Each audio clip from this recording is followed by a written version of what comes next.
Howdy doodies. We are getting at this corn planter here again today.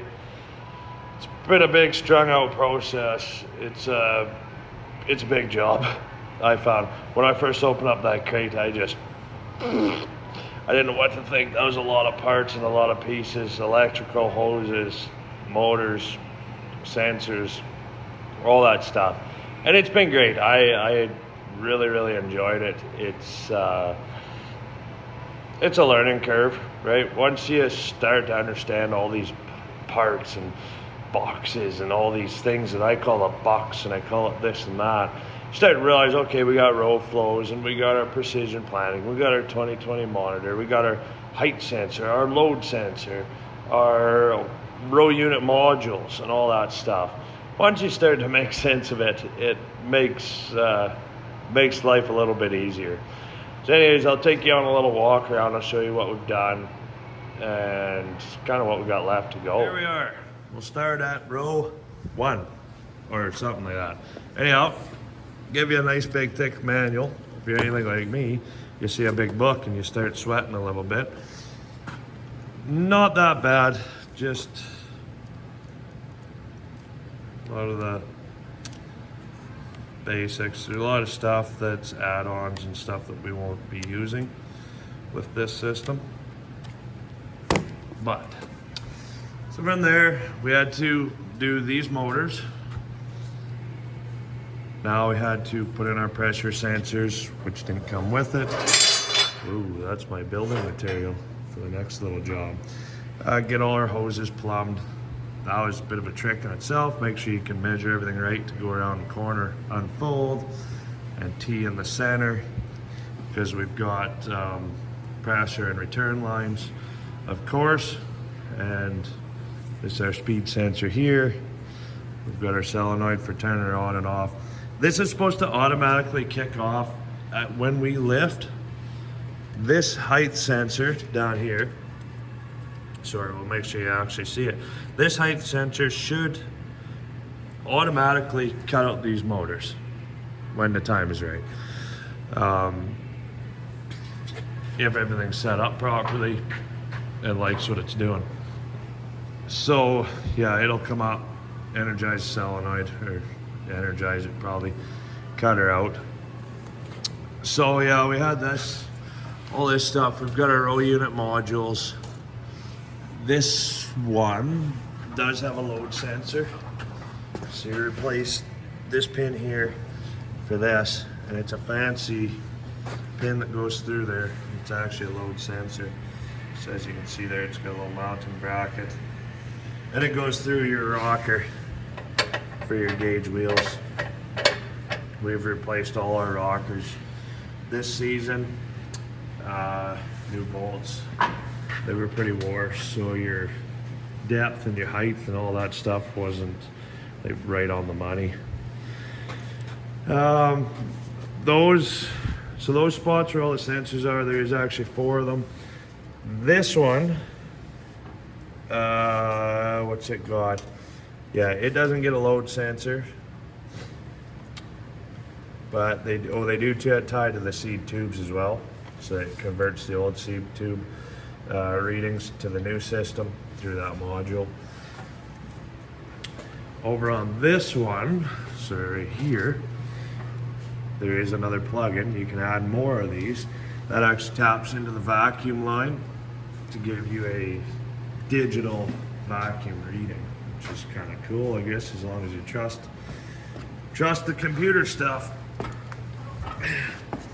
Up here, we've mounted our row flow system onto the old drive system, which is okay, because at least worst comes to worst, we can hook up the old system and we can rock and roll just like that if this fails. Like, look at all the wires.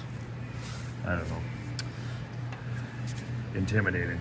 So yeah, we've got all our wires ran. Well, I do have one 9-pin here that's going to go up to the tractor. Yet we've got a power cord coming there from the tractor. All the wiring harness and stuff is in the tractor. Okay. Next, yeah, we had our vacuum sensor there. Come around to the right side of the tractor, the right side of the planter. Same thing again. All the drive motor for this. Well, as you see, we got 3, and there'll be 3 on the back that are driven by this motor. Same thing over there, those 3, and the back 3. So that's pretty sweet. Same thing again here. We've got our second height sensor.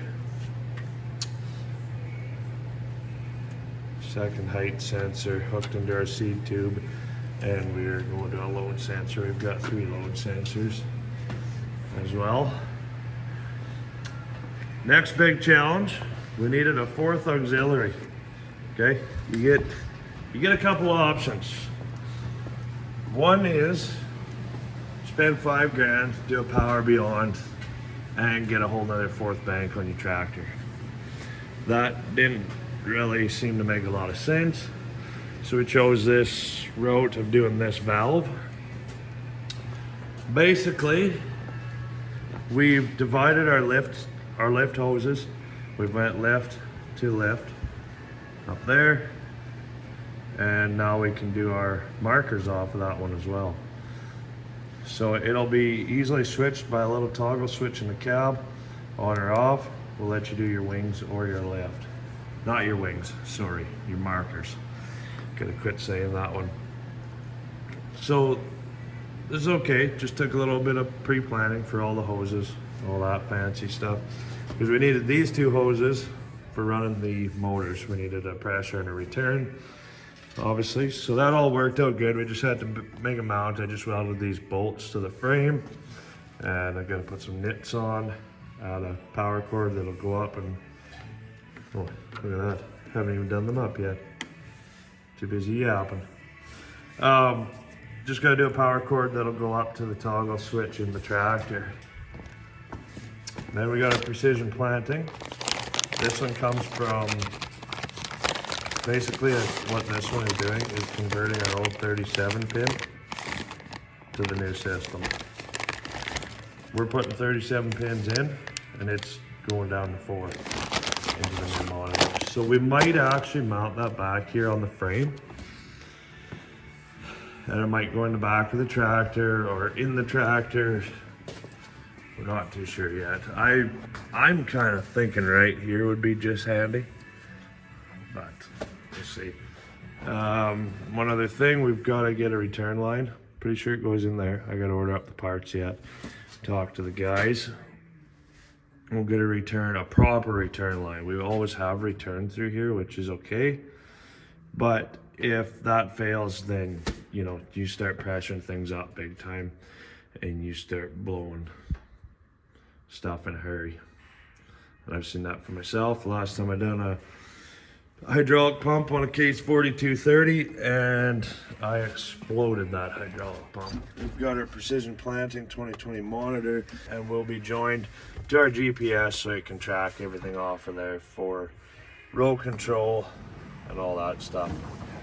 Here's these brackets I've been whipping up here, you guys. Nothing too fancy, just some 1/2-inch steel rod. We welded them all in, or I welded them. We only need 4 of them. Anyways, we're just polishing up the ends here.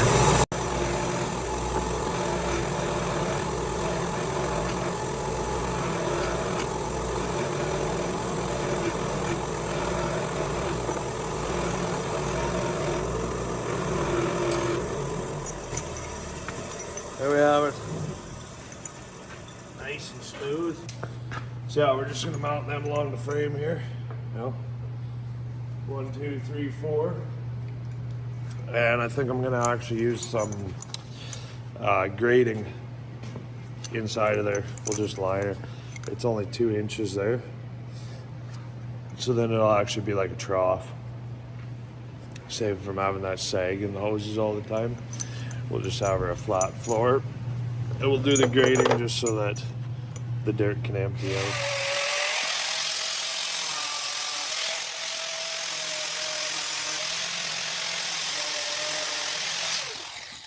Okay, so that now on. Too well yet. That's pretty close. So I got to back that off. Why are you close to this? It's right in. That's what we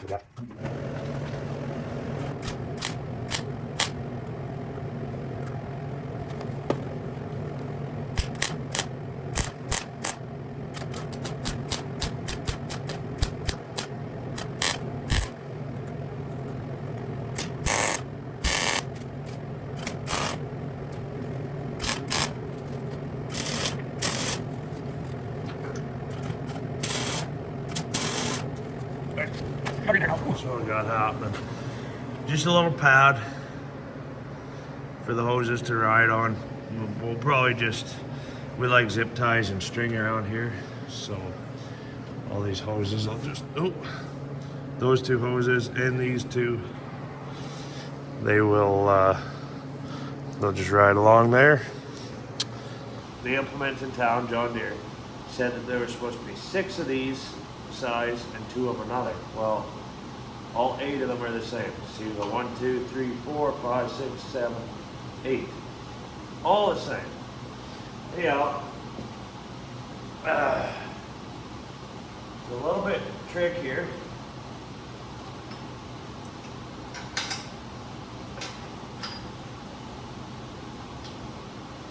I was always taught to work harder, not smarter. Just kidding. I was gonna find a different way of doing this. But I think I can do it. This thing, too heavy.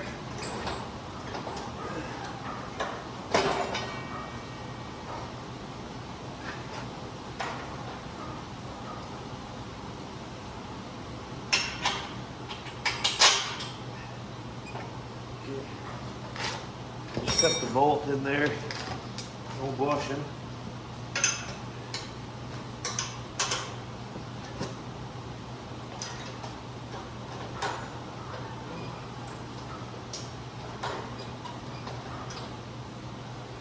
Of course.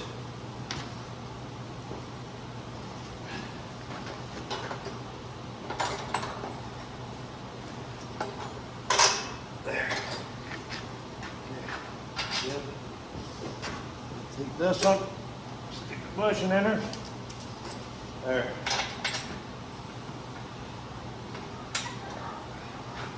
All new bushings. Oh. Woo.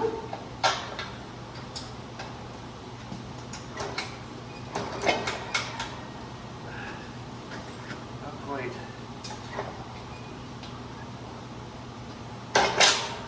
There, this is it. Put some nits on those.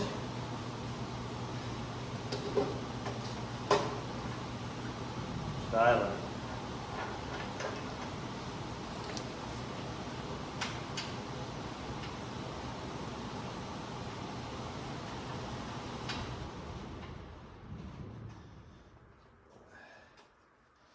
Perfect. We'll use an impact and buzz them up.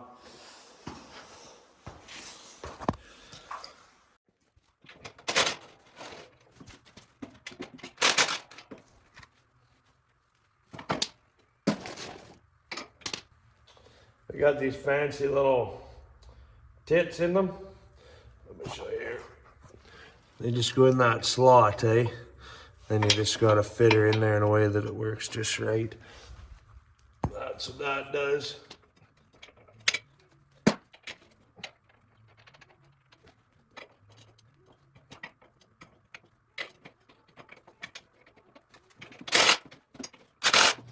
Not a very fun job. You just got to pick away at them one bushing at a time, otherwise your whole seed row falls down.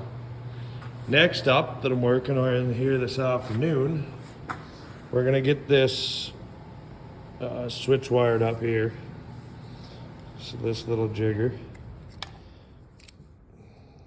we just gotta run a positive into that, back up to the toggle switch in the tractor, and then ground it out.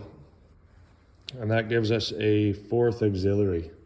So now, because we've added one set of hoses, which will run our drive motors, one on each wing. And we've turned our lift hoses into our marker hoses and our lift by using this. So pretty handy little contraption. It should work good. So we just got to make up a wire for that. That'll run up to the tractor, and I'll put a little toggle switch in up here. We'll get it all wired in and looking sweet. So that's where we're at. I've been trying to keep you guys along the way. It's just always easier said than done, right? As far as I know, I think I've got everything else covered that we've done. I just haven't really necessarily showed you guys the steps. It's been very exciting for me, so I get a little bit hyped up and overcome with my excitement of getting all this stuff all done up and fixed up. And it's been an interesting job. I've enjoyed it.